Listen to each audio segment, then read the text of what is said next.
Moment of inertia और rotational inertia क्या होता है इसके बारे में डिस्कस करेंगे। Moment of inertia of rigid body about a fixed axis is defined as the sum of the product of the masses of all the particles constituting the body and the square of their respective distance from the axis of rotation। इसका मतलब ये हुआ moment of inertia of a rigid body, एक rigid body है about a fix axis जो अपने axis के around fix कर दी गई है, is defined as the sum of product of the masses, यानी कि उन बॉडीज के प्रोडक्ट हम मासेस को लें उसका प्रोडक्ट किसके around particle constituting the body and the square of their respective distance. यानी कि अगर दो चीज़ों का मास, एक बॉडी का मास और दूसरा बॉडी का रिस्पेक्टिव डिस्टेंस, उसका स्क्वायर वो इक्विवेलेंट होता है। अगर हम मास और बॉडी के डिस्टेंस का स्क्वायर, इन दोनों का प्रोडक्ट निकालें, प्रोडक्ट मालूम करें, तो वो प्रोडक्ट भी किसके बराबर होता है? मोमेंट ऑफ इनर्शिया के बराबर होता है। Inertia is a scalar quantity. Inertia कौन सी क्वांटिटी है? स्केलर क्वांटिटी है। लेकिन अब आपको मालूम होना चाहिए कि इनर्शिया पैदा कब होता है, किस समय हासिल होता है। अगर आप देखेंगे इनर्शिया, न्यूटन का फर्स्ट लॉ पढ़ें, अगर न्यूटन के फर्स्ट लॉ को तो हमें स्टडी करें तो हम उसको भी इनर्शिया कह सकते हैं। जस्ट लाइक अगर कोई बॉडी हालत रेस्ट में, तो वो हालत रस में रहेगा जब तक रहेगा जब तक उस पर कोई एक्सटर्नल फोर्स एक्ट ना कर रही हो। और इसी तरह अगर कोई बॉडी हालत मोशन में और वो मोशन में हरकत कर रही है, तो उस कंडीशन में भी क्या होगा भाई कि न्यूटन का फर्स्ट लॉ भी वो प्रूव हो रहा होगा। और न्यूटन का फर्स्ट लॉ को हम इनर्शिया भी कहते हैं, लॉ ऑफ इनर्शिया। इसका मतलब अगर कोई इंसान, अगर कोई बंदा या कोई स्टूडेंट ये समझना चाहे व्हाट इज इनर्शिया, तो वो थोड़ा सा न्यूटन के फर्स्ट लॉ को भी देख ले। अगर वो न्यूटन के फर्स्ट लॉ को समझ जाता है, न्यूटन का फर्स्ट लॉ को भी लॉ ऑफ इनर्शिया भी कहते हैं। अब इसकी क्राइटेरिया क्या है? इसमें ये कह रहा है इनर्शिया में movement of inertia of rigid body about a fix axis. अगर मैं बात करूँ, एक सीडी है, सीडी रूम के अंदर सीडी डिस्क है, अब उसको सीडी रूम में यूज़ करते हैं तो वो फिक्स हो जाती है और वो उसी फिक्स पॉइंट के अराउंड सीडी रूम के अंदर घूमना शुरू करती है, रिंग करना, गोल गोल घूमना शुरू कर देती है। जब हम सीडी को प्ले करते हैं तो उस वक्त भी इनर्शिया जनरेट हो रहा होता है। अब इसमें भी सपोज कर लेते हैं, लेट सपोज हमारे पास एक सर्कल तो आपको बना हुआ दिख रहा है। अगर मैं बात कहूँ कि मैं खड़ा हुआ हूँ, मैं अपने हाथ को ऊपर करूँ और उस पर एक धागा मान के पत्थर को भी घुमाना शुरू कर दूँ, तो भी ये कंडीशन बनना शुरू हो जाएगी। अब जिस पॉइंट से मेरे हाथ से धागा पत्थर के साथ या स्टोन के साथ मूव कर रहा है किस शेप में? सर्कुलर शेप के अंदर। अगर वो सर्कुलर शेप के अंदर मूव कर रहा है तो इस कंडीशन में भी इनर्शिया जनरेट हो रहा है, I is equal to M R square. अब ये तो हमारे पास सिंपल एक बॉडी थी, हमने उसको अपने हाथ में पकड़ा, धागे को पत्थर पे बांधा, स्टोन पे बांधा और गोल गोल घुमाना शुरू कर दिया। अरे सेंटीमीटर फोर्स भी पैदा हो रही है। लेकिन अभी हम सेंटीमीटर फोर्स के टॉपिक को नहीं पढ़ लें, हम अभी इनर्शिया की बात कर रहे हैं। अगर ये सीडी रूम के अंदर सीडी है तो ये सीडी भी गोल गोल मूव करना शुरू हो जाएगी। तो इस सेंटर पॉइंट से लेके यहाँ तक जो डिस्टेंस है उसको आर से रिप्रेजेंट किया है। एम क्या है? मास है, मास का प्रोडक्ट, और ये आर इसका जो ये रिस्पेक्टिव डिस्टेंस बताया है, ये जो डिस्टेंस का स्क्वायर है। अगर मास और डिस्टेंस के स्क्वायर का प्रोडक्ट लिया जाए, देखिए एम आर स्क्वायर है, ना इसके बीच में डॉट है ना इसके बीच में क्रॉस है, लेकिन दोनों क्या है, एक दूसरे के प्रोडक्ट हैं। The product of mass and square of the distance is known as inertia. ऐसे भी इनर्शिया की डेफिनेशन को डिफाइन कर सकते हैं। अब अगर हम सपोज कर देंगे भाई हमारे पास एक से ज़्यादा मासेस हैं, अब जब एक से ज़्यादा मासेस आते हैं तो इस कंडीशन में क्या है भाई, इस सेंटर पॉइंट से लेके M1 है, तो M1 का डिस्टेंस ये देखें, इस सेंटर पॉइंट से यहाँ तक M1 है, तो M1 का जो डिस्टेंस आ रहा है इसको हमने R1 से रिप्रेजेंट कर दिया। M2 के लिए हमने क्या किया, R2 को यूज़ कर लिया, M3 के लिए R3 को, M4 के लिए R4 को, M5 के लिए R5 को यूज़ किया है।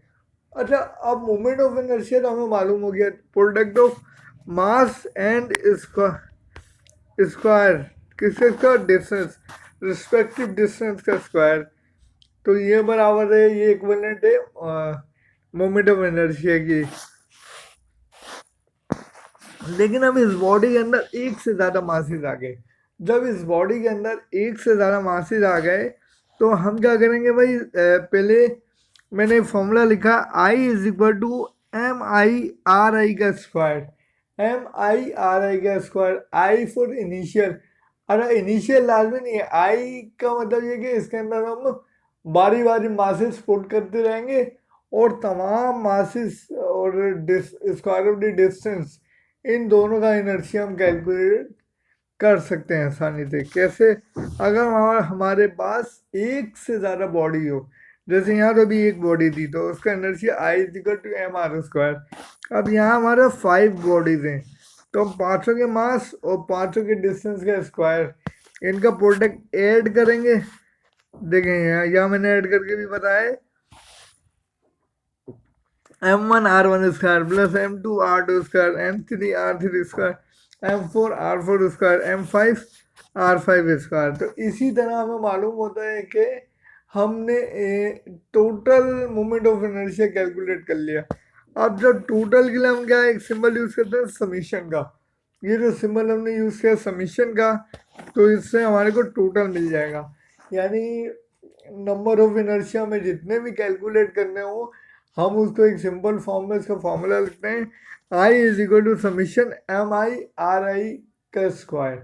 अब I की जगह हम बारी बारी 1 2 3 4 5 6 7 8 9 10 एंड सो ऑन, जहाँ तक भी हमें पुट करना है, जितने भी हमारे पास इनर्शिया कैलकुलेट करने को बॉडीज मिल जाए, हम उसका आसानी से इनर्शिया कैलकुलेट कर सकते हैं। इनर्शिया किस कंडीशन में पैदा होता है, न्यूटन के फर्स्ट लॉ को भी इनर्शिया कहते हैं। अगर आपको ये रिजिड बॉडी का समझ में नहीं आ रहा, जैसी बॉडी और ये यहाँ से यहाँ तक जो इसका रिस्पेक्टिव डिस्टेंस है वो R है और ये इसका बॉडी का मास है। अगर इस कंडीशन में भी इनर्शिया पता नहीं चल रहा तो अच्छी तरीके से न्यूटन के फर्स्ट लॉ को भी देख लें। जब फर्स्ट लॉ क्या बता रहा है, न्यूटन फर्स्ट लॉ कहता है अगर कोई जिस्म स्टैटिक हालत में, साकिन हालत में, तो वो साकिन हालत में रहेगा, और अगर कोई जिस्म मूव कर रहा है तो वो यूनिफॉर्म वेलोसिटी से मूव करता रहेगा उस वक्त तक जब तक उस पर कोई एक्सटर्नल फोर्स अमल ना कर रही हो।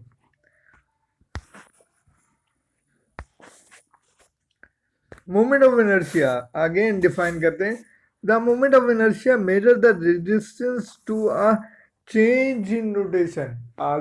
ये एक और कंडीशन भाई, अगर कोई भी बॉडी है, अगर उसको हम लेट सपोज किसी फ्रश के ऊपर मूव कराते हैं तो एक रेजिस्ट फोर्स पैदा होती है, resistance to change a motion. जैसे ही वो हरकत में आता है तो उसके अगेंस्ट एक रेजिस्टेंस पैदा हो रही होती है, change in rotation from torque, change in rotation from torque, moment of inertia I is equal to mr square for a single mass। ये मैं आपको प्रीवियस स्लाइड में बता चुका हूँ, I is equal to mr square। The total momentum of inertia, अब total moment of inertia निकालते हैं, is due to the sum of masses at a distance from the axis of rotation। I is equal to summation वही वाली term जो last slide में हमने study करी कि summation I is equal to 1 to n। MI/RI²।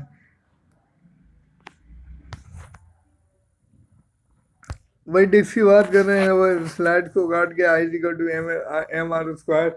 अगर कोई भी बॉडी को हम रोटेट कराना शुरू कर दें अबाउट ऑफ फिक्स पॉइंट और वो उसमें रोटेट करे, तो यहाँ से यहाँ तक करो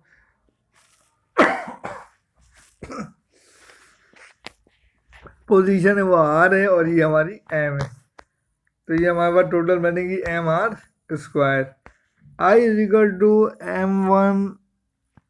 I=MI/RI², और I के अंदर वो सारी तमाम टर्म्स हम M1 R1 M2 R2 M3 R3 M4 R4 M5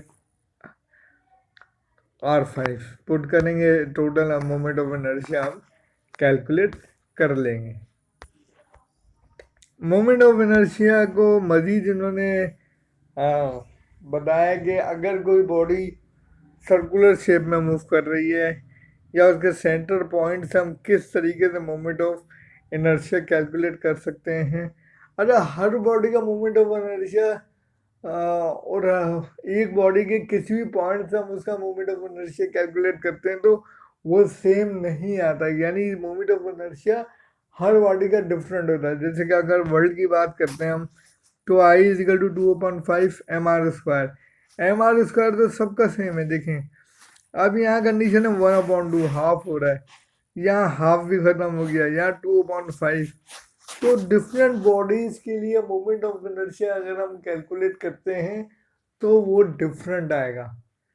इसमें हमें डिटेल में जाने की ज़रूरत नहीं है कि सर ये किस तरीके से आपने कैलकुलेट किया, क्योंकि इसकी प्रॉपर तरीके से डेरिवेशंस होंगी, लेकिन ये इतनी इम्पोर्टेंट नहीं है। लेकिन आपको ये मालूम होना चाहिए कि मोमेंट ऑफ इनर्शिया तमाम बॉडीज का चेंज होता है, सेम नहीं होता कि एक fix number moment of inertia की वैल्यू, ऐसा कुछ नहीं है।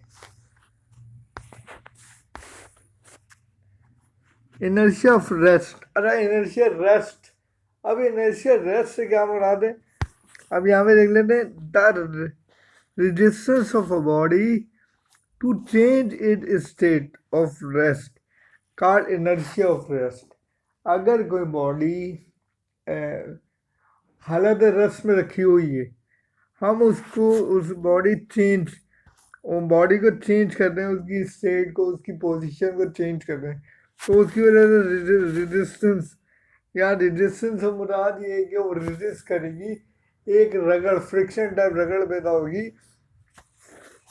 तो इस कंडीशन में जो इनर्शिया पैदा होगा, तो उस बॉडी को हम मूव कराने के बाद आगे ले जाके रखेंगे, तो उस इनर्शिया को हम इनर्शिया ऑफ रेस्ट कहते हैं।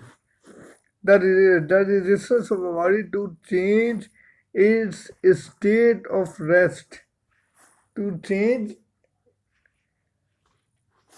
It's state of rest called inertia of rest.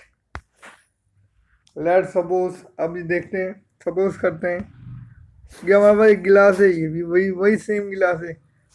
अभी इसमें एक गत्ते की पेपर शीट रखी हुई है, उसके ऊपर एक कॉइन रखा हुआ है या पेपर कार्ड रखा हुआ है। अब इसमें एक फोर्स से हल्का सा गत्ते पे पुश करते हैं कि गत्ता आगे निकल जाए और ये कॉइन गिलास के अंदर आ जाए। और ये आपको भी मालूम है, अगर हम इस गत्ते के ऊपर या इस कार्ड के ऊपर हल्का सा पुश करेंगे तो ये कार्ड आगे निकलेगा और ये कॉइन नीचे गिलास में आ जाएगा। इसी तरह सिमिलरली जब आगे जाते हैं, कार्ड मूव अवे, जब कार्ड आगे मूव कर जाएगा हिट करने के बाद, पुश करने के बाद, तो ये जो कॉइन था, ये कॉइन नीचे चले जाएगा, इस गिलास के अंदर चले जाएगा। कॉइन फॉल इनटू द गिलास। इस कंडीशन में जो इनर्शिया होगा इसका, वो इनर्शिया ऑफ रेस्ट होगा, इनर्शिया ऑफ रेस्ट होगा, यानी इनर्शिया तो मूव करेगा, सॉरी इनर्शिया तो पैदा होगा।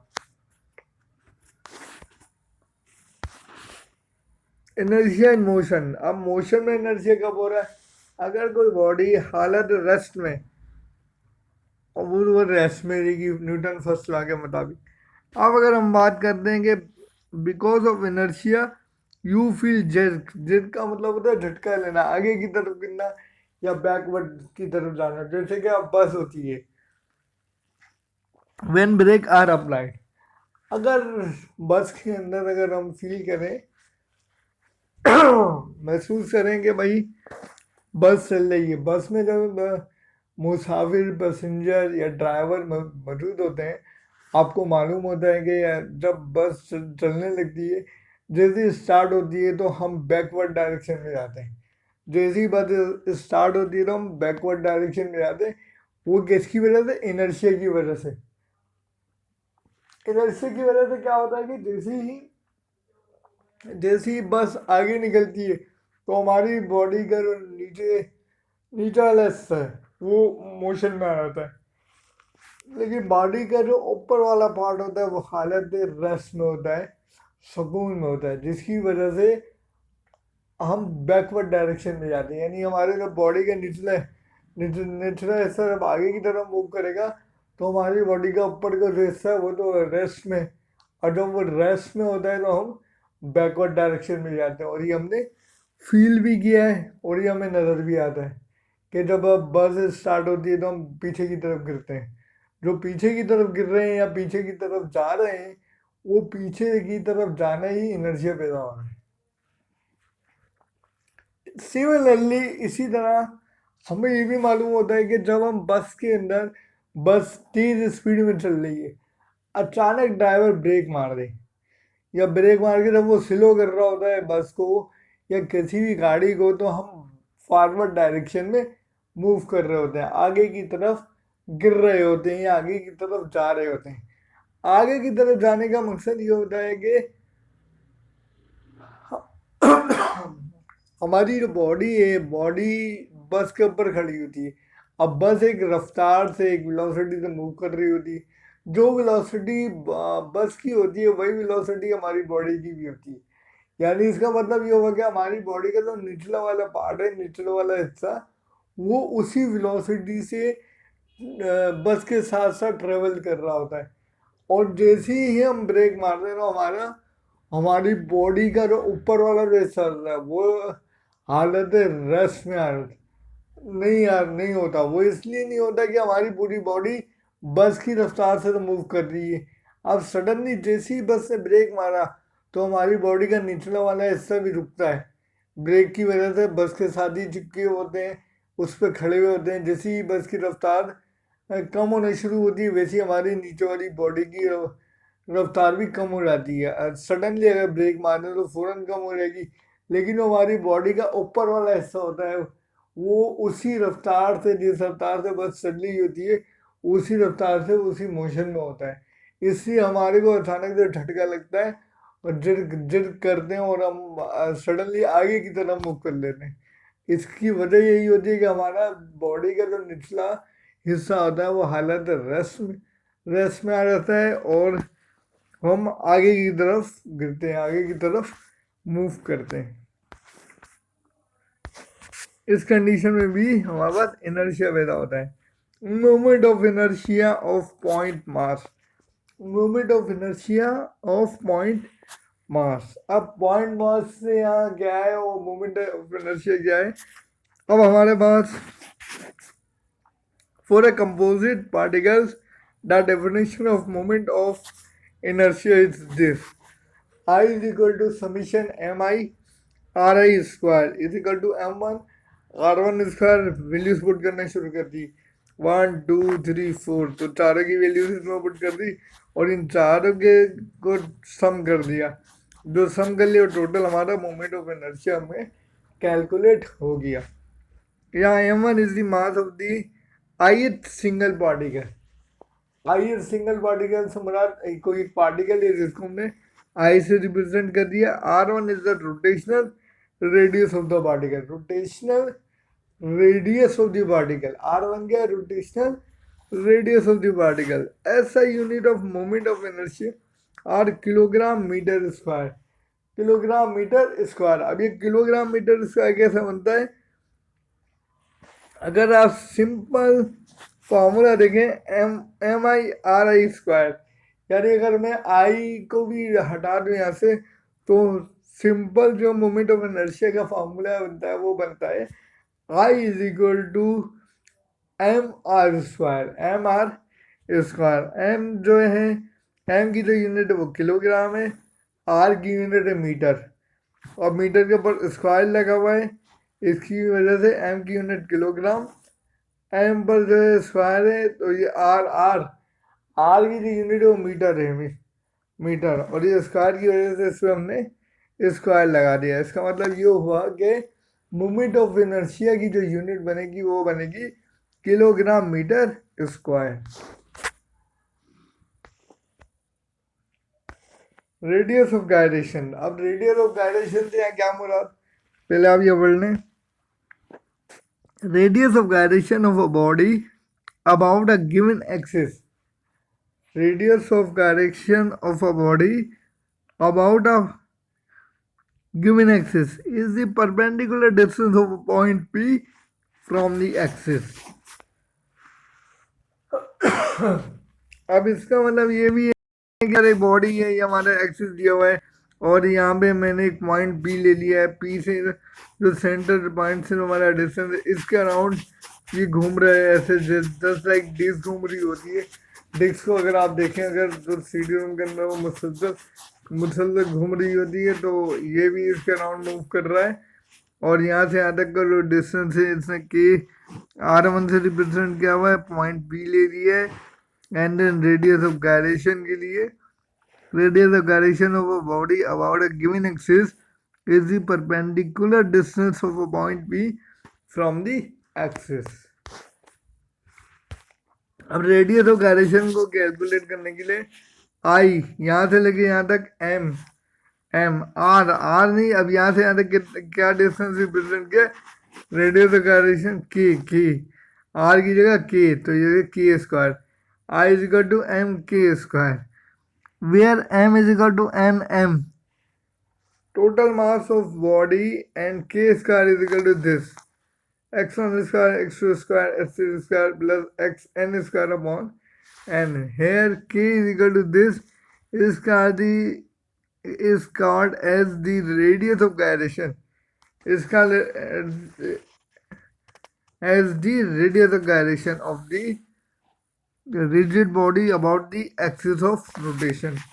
k जो है वो रेडियस ऑफ गायरेशन है, यानी के को हम रिप्रेजेंट करते हैं रेडियस ऑफ गायरेशन। अक्सर एग्जाम के अंदर ये सवाल आ जाता है, centre of mass. Centre of mass क्या होता है? The centre of mass of an object is a point where the entire mass of the object seems to be concentrated. अरे थोड़ी सी टफ डेफिनेशन है। The centre of mass of an object, एक object है, is a point where the entire mass of the object seem to be concentrated. अच्छा, अगर हम सिर्फ डेफिनेशन को पढ़ें तो हमारे समझ में नहीं आती, वो बात क्लियर भी नहीं होती कि ये सेंटर ऑफ मास क्या होता है। In a uniform gravitational field the centre of mass in the same place as the centre of gravity, यानी जो सेंटर ऑफ ग्रेविटी है, और किसी बॉडी की अगर कोई सेंटर ऑफ ग्रेविटी है, वही उसका सेंटर ऑफ मास है। बट कंडीशन ही क्या है, इन ए यूनिफॉर्म ग्रेविटेशनल फील्ड, अगर वो यूनिफॉर्म ग्रेविटेशनल फील्ड के अंदर है। यूनिफॉर्म का मतलब होता है एक जैसा, एक, यानी उसके अंदर कोई चेंजिंग नहीं आ रही हो, यानी ग्रेविटेशनल फील्ड के अंदर कोई भी चेंज ना आ रही हो। अगर ऐसी कोई कंडीशन है, the centre of mass is in the same place as the centre of gravity, यानी जहाँ उसका सेंटर ऑफ मास होगा बॉडी का, कब होगा, जब यूनिफॉर्म ग्रेविटेशनल फील्ड के अंदर, यूनिफॉर्म ग्रेविटेशनल फील्ड तो आपको मालूम है, ग्रेविटेशनल फील्ड के अराउंड अगर वो सेम हो जाए, एक जैसी हो जाए, उसके अंदर कोई भी चेंज ना आ रहा हो, तो centre of mass is in the same place as the centre of gravity. जिस जगह पर सेंटर ऑफ मास होगा उसी जगह उस बॉडी की सेंटर ऑफ ग्रेविटी भी ही होगी। An alternative definition is that the center of mass or center of gravity of an object is the point through which a single force has no turning effect on the body. आप ये भी कह सकते हैं कि centre of मास वो जगह होती है सेंटर ऑफ ग्रेविटी में, आपको फिर बता देता हूँ. It can of defined as that point on which the weight of the body act. The center of gravity of a body depends on the shape of the body. अगर कोई body हमारे पास given है और उस body के centre से तमाम जगहों पर एक इक्विवेलेंट डिस्टेंस या डिस्प्लेसमेंट, सॉरी, एक इक्विवेलेंट फासला आ रहा है और वो उसके सेंटर पॉइंट है, जैसे सर्कल से आप कहीं पे भी चले जाएं, किसी भी डिग्री के ऊपर चले जाएं, इक्वली डिस्टेंस कवर करेंगे. सर्कल के सेंटर से आप कहीं चले जाएं तो आप इक्वलिटी डिस्प्लेसमेंट कवर करेंगे. तो इसका मतलब ये हुआ कि वो जो सर्कल का जो सेंटर पॉइंट है वही सेंटर ऑफ ग्रेविटी, यानी कि जहाँ से तमाम डिस्टेंस इक्विवेलेंट हो रहा है हमारे पास, वही सर्कल की सेंटर ऑफ ग्रेविटी है. जैसे कि यहाँ से देख लेते हैं. अब ये देखेंगे, ये हमारा सेंटर ऑफ ग्रेविटी, यानी इस पॉइंट से आप इधर जाएं या इस पॉइंट से इधर जाएं, दोनों का इक्विवेलेंट डिस्टेंस है. और तफाकन ऐसा ये कि इन दोनों के मासेस भी सेम है. अब अगर हम इसकी बात कर लेते हैं, एक रिंग सेंटर ऑफ ग्रेविटी का, ये एक सर्कल. अब इससे आप किसी भी पॉइंट के ऊपर चले जाएं तो हमारा जो डिस्प्लेसमेंट है वो इक्विवेलेंट होगा. यहाँ से यहाँ जाए या यहाँ से ऊपर जाए या यहाँ से राइट लेफ्ट अप डाउन, किसी भी कंडीशन में आप चले जाएं तो आपका जो है डिस्प्लेसमेंट जो होगा वो इक्विवेलेंट होगा. यानी सेंटर ऑफ ग्रेविटी इस पॉइंट के ऊपर एक्ट कर रही होगी. इस पॉइंट को हम सेंटर ऑफ ग्रेविटी भी कहते हैं. जैसे कि इस डिस्क के अंदर है, ये जो ब्लू कलर की एरो दिख रही है, ये इधर इस डिस्क का सेंटर है और यही इधर सेंटर ऑफ ग्रेविटी मौजूद है. अगर हम इस रिंग की बात कर लेते हैं तो इसका जो सेंटर ये पॉइंट है, यहाँ से आप किसी भी जगह या किसी भी पोजीशन में चले जाएं तो इक्विवेलेंट डिस्टेंस ही कवर होगा. यानी इस पॉइंट को हम सेंटर ऑफ ग्रेविटी भी कहते हैं. और समझने के लिए बहुत आसान है, जो जहाँ से इक्वल डिस्टेंस कवर हो उस पॉइंट को हम सेंटर ऑफ ग्रेविटी भी कहते हैं. अब इक्वल डिस्टेंस मैंने इसलिए कहा, अब सर्कल है, सर्कल का आप सबको पता है कि सेंटर पॉइंट सेंटर में ही होता है, लेकिन अब इधर का सेंटर पॉइंट का नहीं पता. लेकिन अब ये फिल्गरम के ऊपर ये बैलेंस आ रहा है. अब जब दोनों का डिस्टेंस ही बैलेंस आ रहा है और डिस्प्लेसमेंट जो डिस्टेंस है यहाँ से यहाँ तक वो भी इक्वलेंट है, तो इसका मतलब ये होगा ये जो पॉइंट है इस पॉइंट के ऊपर हमारी जो है सेंटर ऑफ ग्रेविटी, ये हमारा सेंटर ऑफ ग्रेविटी है. सीधी centre of gravity of sphere. Sphere की बात करते हैं. In a sphere the shape of gravity is at its centre. Let's see. First करें हम ये देखते हैं कि ग्रेविटेशनल सेंटर और centre of gravity of sphere, ये सेंटर पॉइंट है. इधर से आप सर्कल के किसी भी हिस्से पे चले जाए आप इक्विवेलेंट डिस्टेंस ही कवर करेंगे, सॉरी इक्विवेलेंट डिस्प्लेसमेंट. अब ये देखें, ये सेंटर पॉइंट है सर्कल का. इस पॉइंट से भी आप कहीं पे भी मूव करें अगर तो आप इक्विवेलेंट डिस्प्लेसमेंट कवर करेंगे. तो इसी पॉइंट को हमने सेंटर ऑफ ग्रेविटी का नाम दिया है. अगर कोई भी पूछता है सेंटर ऑफ ग्रेविटी क्या है, वो पॉइंट जिसके ऊपर बॉडी का पूरा अमल वो एक्ट कर रही हो, उसके ऊपर आगे फिक्स हो रही हो, यानी उस पर डिपेंडिंग, उस पॉइंट के ऊपर बॉडी डिपेंड कर रही हो, उस पॉइंट को हम सेंटर ऑफ ग्रेविटी भी कहते हैं. यानी कि अगर बॉडी अगर किसी एक पॉइंट के ऊपर बैलेंस कर लेना आप, तो वो जो पॉइंट है हमारा, उस पॉइंट को हम सेंटर ऑफ ग्रेविटी भी कहते हैं. Centre of gravity of ring, अगर हम रिंग की बात करें, the centre of gravity does not lie in the material, जो centre of gravity of material पे does not lie of the ring, it is at its geometric centre. Geometric centre की बात कर लेना, देखें अब आपके सामने ये जो पॉइंट है इसका सेंटर पॉइंट है रिंग का, इसके ऊपर जो सेंटर ऑफ ग्रेविटी होगी एक्ट कर रही होगी। यहाँ से आप कोई भी रेड लाइन ड्रॉ करके देख लें तो इक्वलेंट डिस्टेंस ही होगा, तो ये जो पॉइंट है हमारा सेंटर ऑफ ग्रेविटी को रिप्रेजेंट कर रहा है। Centre of gravity of hollow sphere, अब होलो स्फीयर के अंदर क्या कंडीशन है, in a hollow sphere the centre of gravity is not within the material but it is at its geometric centre. देखते हैं, अब देखें होलो स्फीयर अब इसका जो सेंटर है वो इसके सेंटर पॉइंट पे होगा। होलो का मतलब होता है अंदर से खाली, जैसे ये अब ये देखिए सिलेंडर आपको दिख रहा है लेकिन अंदर से एम्प्टी है, but this is not a permanent solid cylinder. ये परमानेंट सॉलिड सिलेंडर नहीं है। परमानेंट सॉलिड सिलेंडर से मुराद ये होता है कि बिल्कुल ठोस है, इसके अंदर से कुछ भी आर पार ना हो सके, उस सिलेंडर को बोलते हैं सॉलिड सिलेंडर, यानी कि ये पूरा पैक और सॉलिड सिलेंडर है। लेकिन ये होलो सिलेंडर है।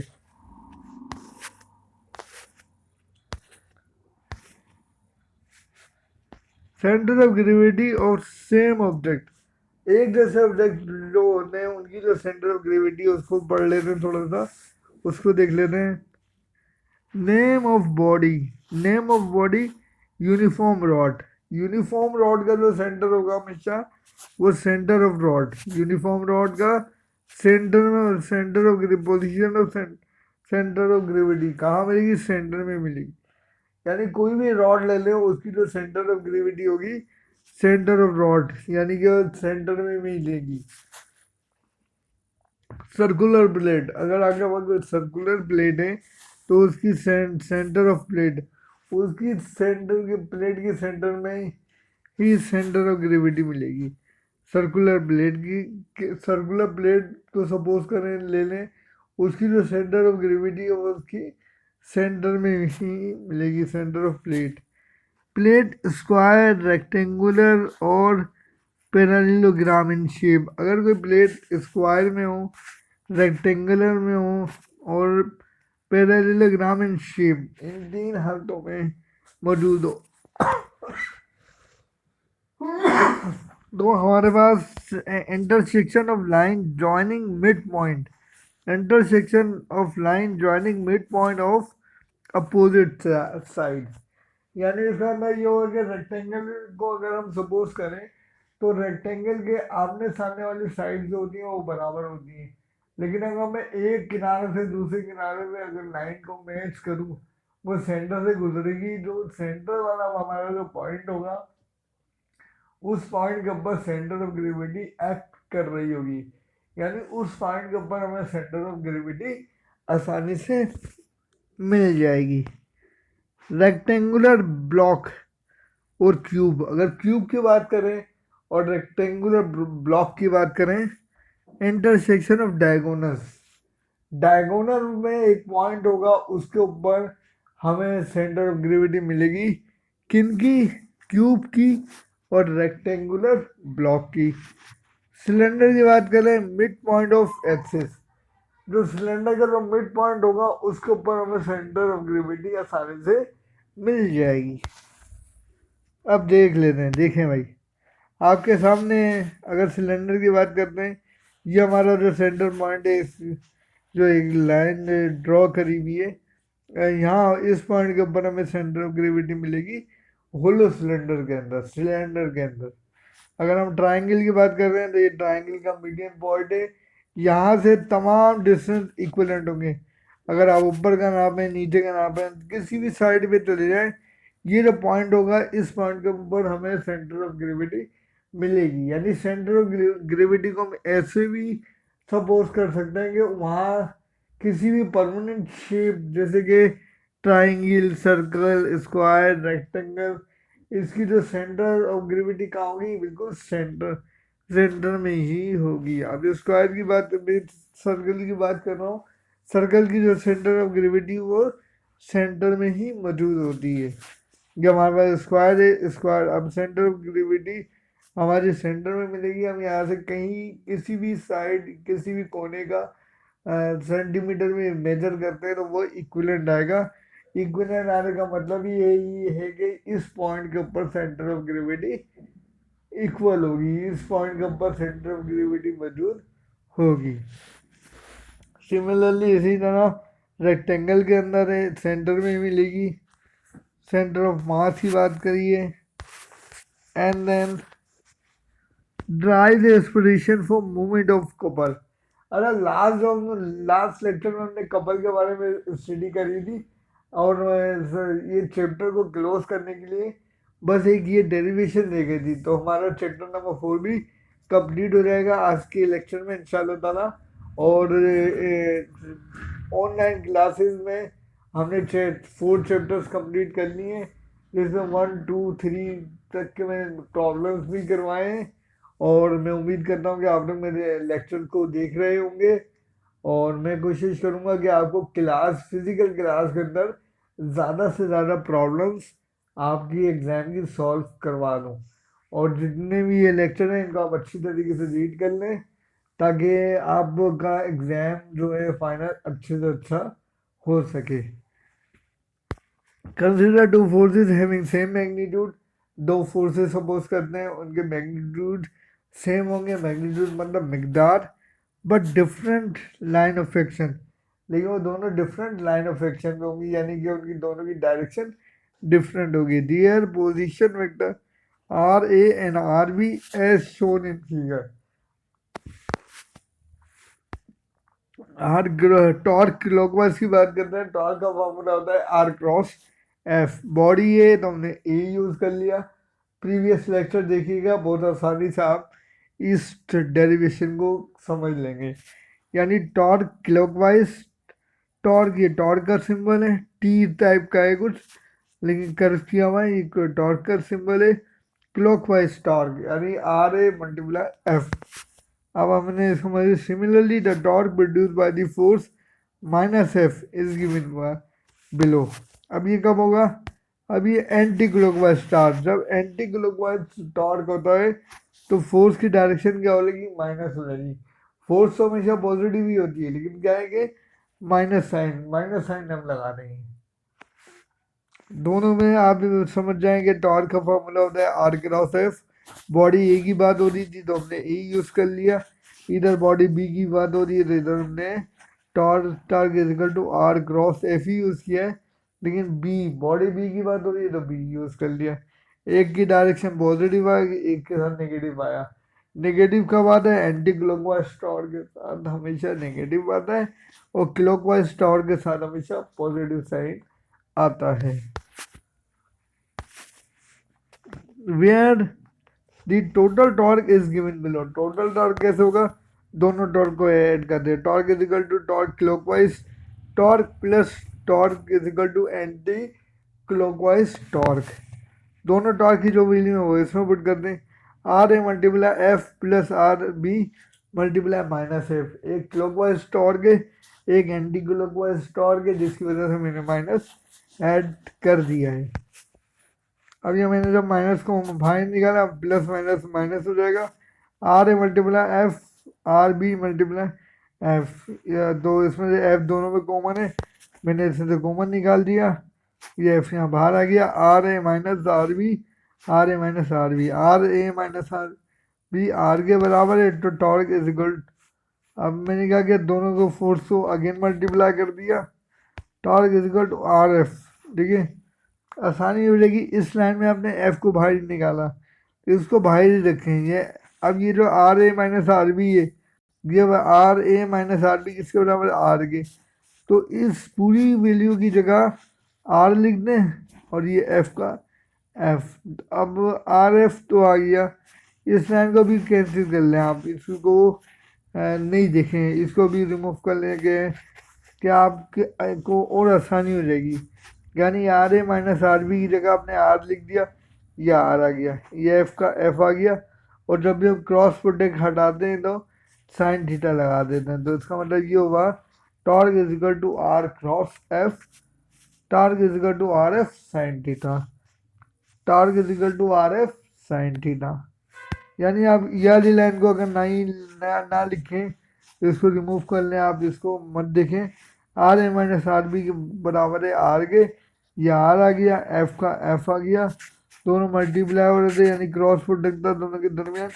तो मैंने जब क्रॉस प्रोडक्ट को रिमूव किया इन दोनों के बीच में से, तो मैं आपको पहले भी बता चुका हूँ जब क्रॉस प्रोडक्ट को रिमूव करते हैं तो साइन थीटा, या क्रॉस प्रोडक्ट को हटाते हैं तो साइन थीटा यूज़ करते हैं, और डॉट प्रोडक्ट को हटाते हैं तो कोस थीटा यूज़ करते हैं। चैप्टर नंबर 2 लेक्चर नंबर 4, 3 और 4 के अंदर मैंने बताया है, उसमें आप स्टडी कर लें तो आपको और आसानी से समझ में आ जाएगा ये टॉपिक। अब हम expression shows the moment of couple, moment of couple का इम्पोर्टेंट टॉपिक है, ये इम्पोर्टेंट डेरिवेशन है 2 स्लाइड्स की, इनकी स्टडी करें ताकि आप आसानी से ये डेरिवेशन कर लें। जो आर असाइनमेंट स्टार्ट हो रहे हैं, असाइनमेंट का क्वेश्चन है।